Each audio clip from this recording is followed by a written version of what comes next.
नमस्कार मित्रों, आपका आपके चैनल भक्ति कथा इतिहास में बहुत बहुत स्वागत है। जैसे कि आप जानते हैं कि आज नवरात्रि का 5वां दिन है।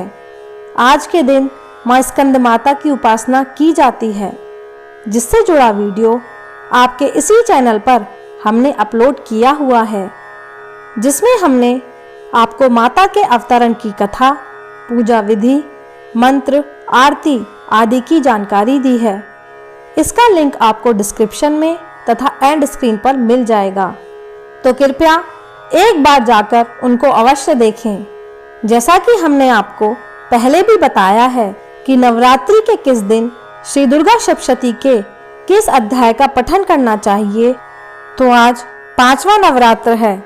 इस दिन श्री दुर्गा सप्तशती के 9वें और 10वें अध्याय का पठन किया जाता है। दुर्गा सप्तशती के 9वें पाठ का अध्ययन करने से खोई हुई चीज या फिर खोए हुए व्यक्ति की तलाश में सफलता प्राप्त होती है एवं संपत्ति और धन का लाभ भी प्राप्त होता है। दुर्गा सप्तशती के 10वें पाठ का अध्ययन करने से शक्ति और पराक्रम में बढ़ोतरी होती है। इसी के साथ संतान संबंधी सभी बाधाएं दूर होती हैं और संतान सुख की प्राप्ति होती है। तो चलिए अध्याय सुनते हैं। 9वां अध्याय, निशुंभ वध। राजा ने कहा, हे ऋषिराज, आपने रक्त बीज के वध से संबंध रखने वाला वृतांत मुझे सुनाया। अब मैं रक्त बीज के मरने के पश्चात क्रोध में भरे हुए शुंभ व निशुंभ ने जो कर्म किया वह सुनना चाहता हूँ। महर्षि मेधा ने कहा, रक्त बीज के मारे जाने पर शुंभ और निशुंभ को बड़ा क्रोध आया और अपनी बहुत बड़ी सेना का इस प्रकार सर्वनाश होते देखकर निशुंभ देवी पर आक्रमण करने के लिए दौड़ा। उसके साथ बहुत से बड़े बड़े असुर देवी को मारने के वास्ते दौड़े और महापराक्रमी शुंभ अपनी सेना सहित चंडिका को मारने के लिए बढ़ा। फिर शुंभ और निशुंभ का देवी से घोर युद्ध होने लगा और वह दोनों असुर इस प्रकार देवी पर बाण फेंकने लगे जैसे मेघों से वर्षा हो रही हो। उन दोनों के चलाए हुए बाणों को देवी ने अपने बाणों से काट डाला और अपने शस्त्रों की वर्षा से उन दोनों दैत्यों को चोट पहुंचाई। निशुंभ ने तीक्ष्ण तलवार और चमकती हुई ढाल लेकर देवी के सिंह पर आक्रमण किया।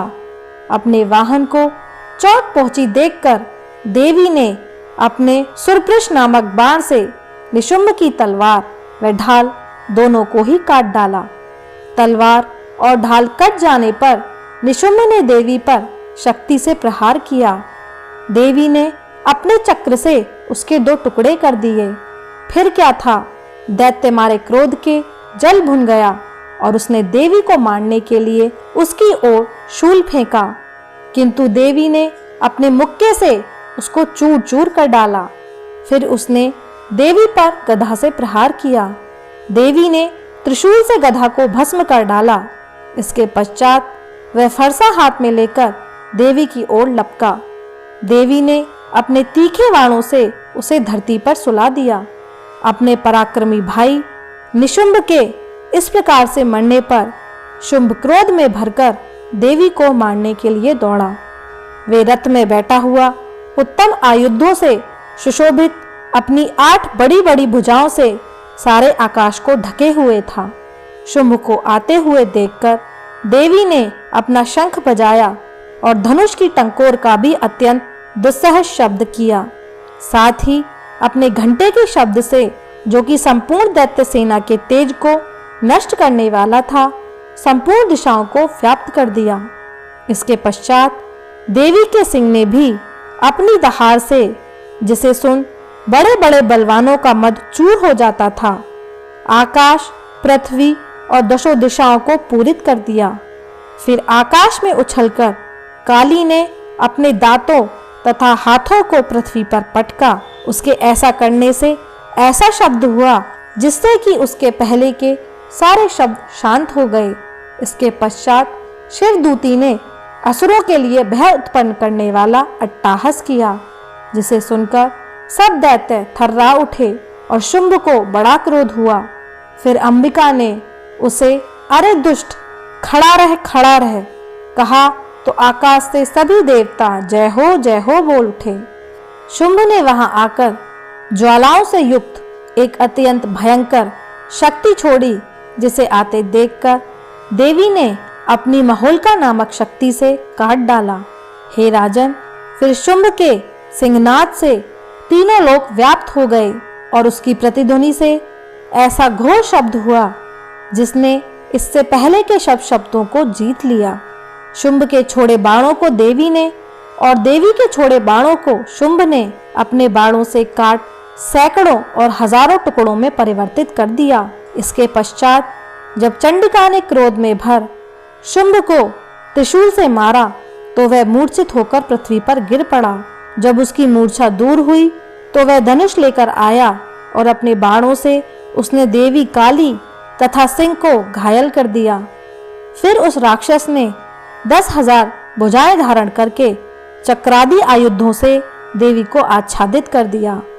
तब भगवती दुर्गा ने कुपित होकर अपने बाणों से उन चक्रों तथा बाणों को काट डाला। यह देखकर शुंभ हाथ में गदा लेकर चंडिका को मारने के लिए दौड़ा। उसके आते ही देवी ने तीक्ष्ण धार वाले खड़ग से उसकी गदा को काट डाला। उसने फिर त्रिशूल हाथ में ले लिया। देवताओं को दुखी करने वाले निशुंभ को त्रिशूल हाथ में लिए हुए आता देखकर चंडिका ने अपने शूल से उसकी छाती पर प्रहार किया और उसकी छाती को चीर डाला। शूल विदीर्ण हो जाने पर उसकी छाती में से एक उस जैसा महापराक्रमी दैत्य ठहर जा कहता हुआ निकला। उसको देखकर देवी ने बड़े जोर से ठहाका लगाया। अभी वह निकलने भी ना पाया था कि उसका सिर अपनी तलवार से काट डाला।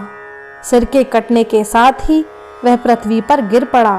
तदंतर सिंह दहाड़ दहाड़ कर असुरों का भक्षण करने लगा और काली शिवदूती भी राक्षसों का रक्त पीने लगी। कौमारी की शक्ति से कितने ही महादैत्य नष्ट हो गए। ब्रह्मा जी के कमंडल के जल से कितने ही असुर समाप्त हो गए। कई दैत्य माहेश्वरी के त्रिशूल से विदीर्ण होकर पृथ्वी पर गिर पड़े और कई बाराही के प्रहारों से छिन्न भिन्न होकर धराशायी हो गए। वैष्णवी ने भी अपने चक्र से बड़े बड़े महापराक्रमियों का कचूमर निकालकर उन्हें यमलोक भेज दिया और ऐन्द्री से कितने ही महाबली राक्षस टुकड़े टुकड़े हो गए। कई दैत्य मारे गए, कई भाग गए। कितने ही काली शिवदूती और सिंह ने भक्षण कर लिए। 10वां अध्याय शुंभवध। महर्षि मेधा ने कहा, हे राजन, अपने प्यारे भाई को मरा हुआ तथा सेना को नष्ट होते देखकर क्रोध में भरकर दैत्यराज शुंभ कहने लगा, दुष्ट दुर्गे, तू अहंकार से गर्व मत कर, क्योंकि तू दूसरों के बल पर लड़ रही है। देवी ने कहा, हे दुष्ट, देख, मैं तो अकेली ही हूँ। इस संसार में मेरे सिवा दूसरा कौन है? यह सब मेरी शक्तियां हैं। देख, यह सब की सब मुझ में प्रविष्ट हो रही हैं। इसके पश्चात ब्रह्माणी आदि सभी देवियां उस देवी के शरीर में लीन हो गईं और देवी अकेली रह गईं। तब देवी ने कहा, मैं अपनी ऐश्वर्य शक्ति से अनेकों रूपों में यहाँ उपस्थित हुई थी। उन सब रूपों को मैंने समेट लिया है। अब अकेली ही यहाँ खड़ी हूँ, तू भी यही ठहर। महर्षि मेधा ने कहा, तब देवताओं तथा राक्षसों के देखते देखते देवी तथा शुंभ में भयंकर युद्ध होने लगा। अंबिका देवी ने सैकड़ों अस्त्र शस्त्र छोड़े। उधर दैत्यराज ने भी भयंकर अस्त्रों का प्रहार आरंभ कर दिया। देवी के छोड़े हुए सैकड़ों अस्त्रों को दैत्य ने अपने अस्त्रों द्वारा काट डाला। इसी प्रकार शुंभ ने जो अस्त्र छोड़े उनको देवी ने अपनी भयंकर हुंकार के द्वारा ही काट डाला। दैत्य ने जब सैकड़ों बाण छोड़कर देवी को ढक दिया तो क्रोध में भरकर देवी ने अपने बाणों से उसका धनुष नष्ट कर डाला। धनुष कट जाने पर दैत्येंद्र ने शक्ति चलाई, लेकिन देवी ने उसे भी काटकर फेंक दिया। फिर दैत्येंद्र चमकती हुई ढाल लेकर देवी की ओर दौड़ा, किंतु जब वह देवी के समीप पहुंचा तो देवी ने अपने तीक्ष्ण बाणों से उसकी चमकने वाली डाल को भी काट दिया। फिर दैत्येंद्र का घोड़ा मर गया, रथ टूट गया, सारथी मारा गया। तब वह भयंकर मुदगर लेकर देवी पर आक्रमण करने के लिए चला, किंतु देवी ने अपने तीक्ष्ण बाणों से उसके मुदगर को भी काट दिया। इस पर दैत्य ने क्रोध में भरकर देवी की छाती में बड़े जोर से एक मुक्का मारा।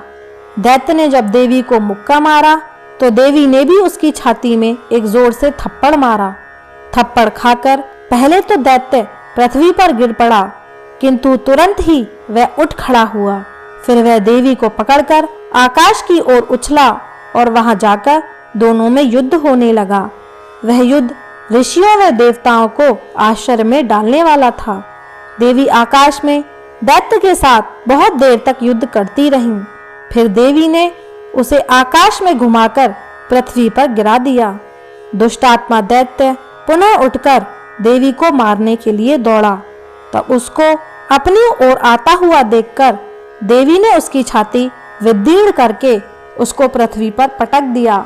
देवी के त्रिशूल से घायल होने पर उस दैत्य के प्राण पखेरु उड़ गए और उसके मरने पर समुद्र, द्वीप, पर्वत और पृथ्वी सब कांपने लगे।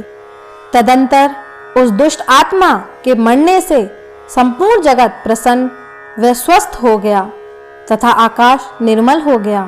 पहले जो उत्पात सूचक मेघ और उल्कापात होते थे वह सब शांत हो गए।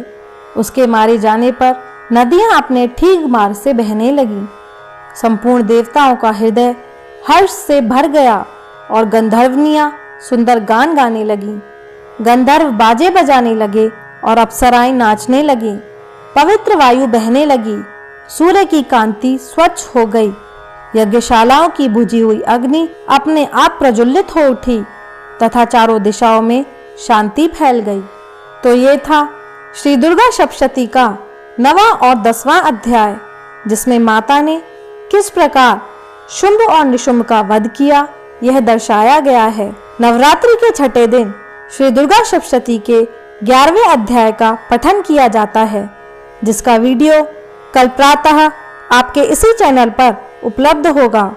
कृपया उसे देखिएगा और हमारी इस श्री दुर्गा सप्तशती श्रृंखला से जुड़े रहिएगा, जिससे माता का आशीर्वाद आपको प्राप्त हो सके। शुभ नवरात्रि। जय माता दी।